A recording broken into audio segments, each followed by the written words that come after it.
Hey guys, welcome back to my channel. I am Hana, evolutionary astrologer, and in this video, I want to chat with you about the dwarf planet Ceres. Ceres is currently in the sign of Taurus. Now, in the astrological world, especially if you're not an astrologer yourself, or maybe you're still very much in the earlier stages of studying astrology, the majority of people they're not very familiar with the asteroids and the dwarf planets. Most people know the planets, right? The sun, the moon, Saturn, Mars, Venus, but the asteroids and the dwarf planets often get much less attention. But the truth, in my humble opinion, is that these bodies are very important members of the celestial pantheon. They add important layers, they add rich layers of meaning to the chart and to the transit. So it's so important that we pay attention to where they're moving in the sky. And the reason why you'll hear me speaking about Sirius, but also calling her an asteroid, even though she is considered, astronomically speaking, she's considered a dwarf planet. The reason for that is because Sirius is right in between those two categories. When she was first discovered, this was back in 1801, she was right away considered a new planet.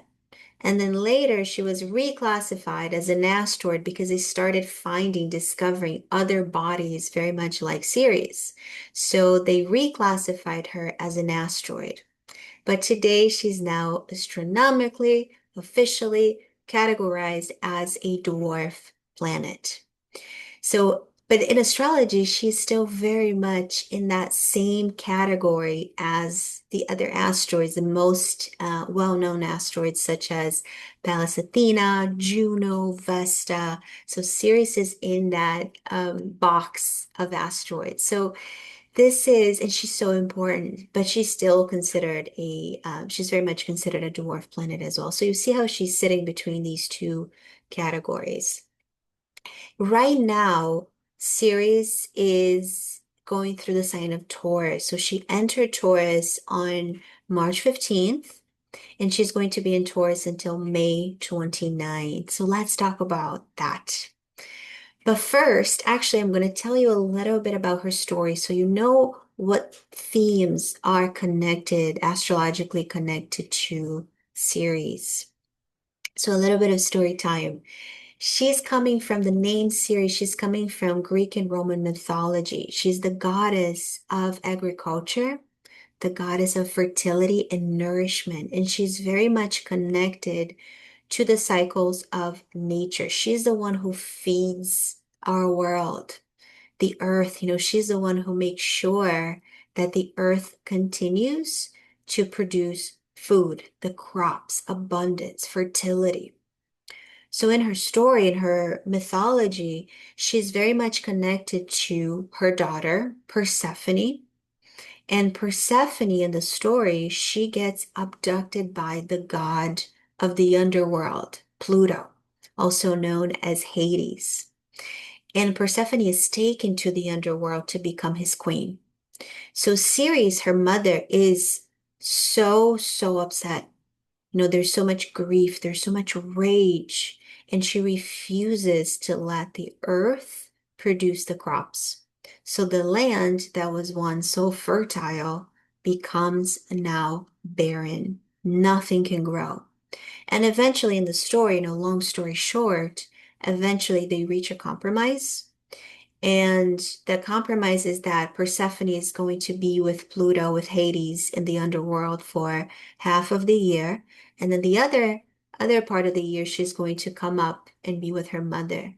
So very much now representing the cycles of the seasons, summer, right? The time of fertility and abundance and growth. So this is when Persephone returns, and also times of withdrawal and grief and winter, which is when Persephone descends into the underworld again to be with Pluto. So in astrology, Ceres is very deeply connected to nourishment in a very, very deep way, a deep sense. So she's connecting, she's representing how we nourish ourselves, how we nurture ourselves, and also how we take care of others, how we receive care from others, our relationship with food, our relationship with our bodies, our relationship with the earth itself, and also the all those themes of loss and grief and renewal, and ultimately the cycles of life, the cycles of nature, right? Abundance and depletion, fertility and scarcity. Because, and this is a really important part of Ceres that brings that grief signature to her.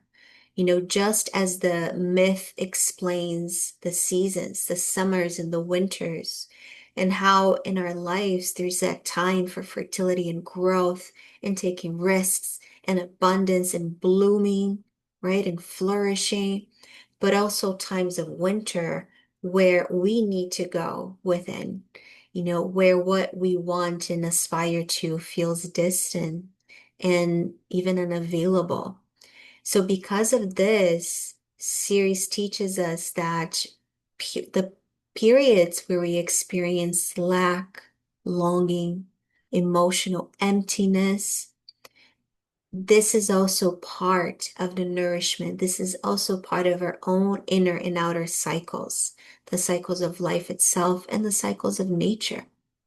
So now bringing this back to the now, Ceres is now in Taurus. So what are the themes of Taurus here that Ceres is really bringing up to the surface for us to learn from, develop, understand, and embody? Taurus is actually very at home. I'm sorry, Ceres is very at home in Taurus because Taurus is very much connected to the earth, right? And the body, resources and food, pleasure, and the natural rhythms of life. So when Ceres is in Taurus, there's this invitation for us to connect or reconnect with our physical sources of nourishment. So this is about the quality of the food we eat. This is about connecting with the food, connecting with the land we live upon. It's about slowing down to enjoy the sensual pleasures of life, the material aspects of life. It's about stability. It's about material security. It's about our connection with money, with resources, and what we need in order to truly nourish our bodies, our nervous system, right? So there's a lot here about our the awareness, bringing awareness to our relationship with abundance. And Taurus reminds us that abundance is not just about money. It's about the fertility of the earth. It's about our senses, the ability to feel safe and supported in the physical world. And nourishment is also emotional. It's psychological. It's physical. Um, you know, and it comes down to the very simple things. For example, having a good meal, sunlight on our skin, right? A walk in nature, a hug from someone you care about, from someone you love. So during this period of March 15th until May 29, Ceres in Taurus is asking us how we're feeding ourselves from that physical point of view, from the food we're eating, but also emotionally and also energetically. Are you creating a life that is truly sustaining you at all of those different levels? And are you allowing yourself to receive that nourishment that life has to offer? Ceres and Taurus, there's something very tangible about it. It's very much about feeding the body, it's very material. So some of the ideas, some of the suggestions here and how to nourish yourself during this time is one that I've already mentioned, nourishing food. You know, Ceres and Taurus are deeply connected to food and the pleasures of eating well. So, for example, cooking at home with good organic fresh ingredients, eating more whole and natural foods, going to the farmers markets, learning where your food is coming from. And when you're eating, it's about slowing down. It's about mindful eating instead of rushing your meals. Enjoying your meal, enjoying that moment with your food, with your sustenance as very much like a ritual instead of just fuel. Connect with it, taste it, slow down. The other suggestion is connecting with nature. Taurus is an earth sign. So nourishment can come directly from nature. So if you like to garden or planting herbs or spending time in nature, in parks or forest or anywhere where you can put your feet, where you can walk barefoot on the grass or the sand, and connect with the soil, connect with plants, connect with the flowers. Maybe you can bring a new plant into your home or flowers into your home, something that connects you with nature itself. I was reading an article the other day and I learned that just by hanging out in nature, because of something that the trees naturally release into the oxygen, I can't remember the name now, I have to look it up. There's a very specific name for what the trees release. But as we inhale, those substances that as we inhale them, they automatically boost our immune system. So just by hanging out in nature, we get healthier. It's incredible. The other thing about Ceres and Taurus is, Taurus is ruled by Venus. So it's all about beauty and sensual sensory experiences that are very nourishing. So, for example, listening to beautiful music, uh, going to places that are beautiful, or maybe surrounding yourself with beautiful art, or maybe bringing beauty into your home, decorating, bringing something that makes you, something that you look at that just makes you happier just because it's so beautiful, or maybe lighting candles, lighting incense in your home, or wearing fabrics, wearing clothes that feel good on your skin, from earthly materials. Enjoying, perfumes, essential oils, and bringing that into your home, creating that cozy, beautiful home environment with a new pillow or that cozy blanket. It's so simple, yet it's, really feeding that Ceres and Taurus. Another thing is body care.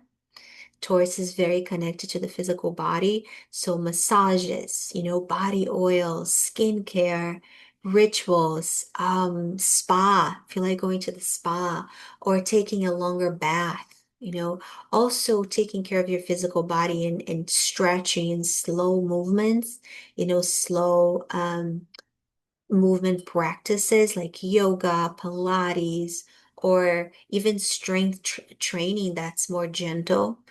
But the most important one I would say is resting when the body needs to rest. The other side of this is financial. Sirius and Taurus is all about material stability. So maybe this is a time where you can organize your finances. Maybe you need to save money, or maybe this is a time to make more money. And wherever you're purchasing, invest in the quality of the items. Things, buy things with good quality, things that will last, things that will bring longevity. And whatever way you can bring more stability in your life, that's also very, very important. And reducing unnecessary stress. So if there's something that's bringing stress, especially around money and finances, um, how can you reduce that? How can you simplify things? Also, slowing down, as I mentioned, simply slowing down is really important here. So again, enjoying your meals, spending time doing things that are not productive, or hanging out in nature, sitting in the sun, enjoying a beautiful view. There's something about allowing our lives during this time to move at a more natural pace. I mean, we're so much, our daily lives, our human daily lives are all about productivity and rushing and getting the next thing done. But Ceres and Taurus says slow down, smell the roses, bring beauty, connect with your body, and also nourish your relationships. So when you have that delicious meal, invite a loved one, hug the people you love. It's very much about physical affection, showing affection, receiving affection, kissing, hugs, sexual, but things that make your body feel like you're having a delicious time in your body, and spending quality time with the people you love, the people you feel safe. And in these relationships, how can you build more stability? How can you, um, yes, how can you find more stability and feel more grounded in your body as well? So the lesson and the teachings of Sirius and Taurus to us is reminding us that, which is something very simple and very ancient, is that life grows when it's nourished. And the more we honor the rhythms of our bodies, the rhythms of the earth, the more abundance can flow. So thank you so much for watching. If you enjoyed this video, please consider subscribing to my channel if you haven't yet, so you don't miss future astrology updates and explorations of our sky. Enjoy Ceres and Taurus, and I will see you next time.